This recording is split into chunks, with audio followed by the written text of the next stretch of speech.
ఎన్ని రోజులని కూర్చొని తింటాం. కొంచెము మనం ఫుడ్ తగ్గిస్తే మన బాడీ అనేది మన కంట్రోల్లోకి వస్తుంది. మిమ్మల్ని మీరు సెర్చ్ చేసుకోలేకపోతే ఎవరు సెర్చ్ చేసే వాళ్ళు ఉండరు.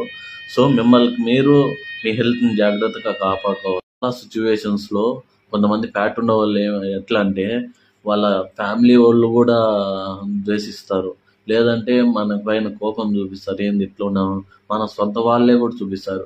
సో ఎందుకు చెప్తున్నా అంటే మన బాడీలో ఫ్యాట్ లేకుండా చేసుకుంటే మనకు చాలా హ్యాపీగా ఉంటుంది. మనం అట్లే ఫిజికల్ యాక్టివిటీ డైలీ చేస్తే, జిమ్ కానీ లేకపోతే రన్నింగ్, వాకింగ్ ఇలాంటివి చేస్తే చాలా బాగుంటుంది. సో నేనేం చెప్తున్నా అంటే మీరు ఫిజికల్ యాక్టివిటీ చేయకపోతే డైలీ మీ ఫ్యాట్ పెరుగుతూనే ఉంటుంది. నేను ఎందుకంటే ఇట్లా చెప్పడం, జిమ్కి పోయి మన బాడీ మన షేప్లో పెట్టుకుంటే ఒక్కసారి మనకే మన విలువ తెలుస్తుంది.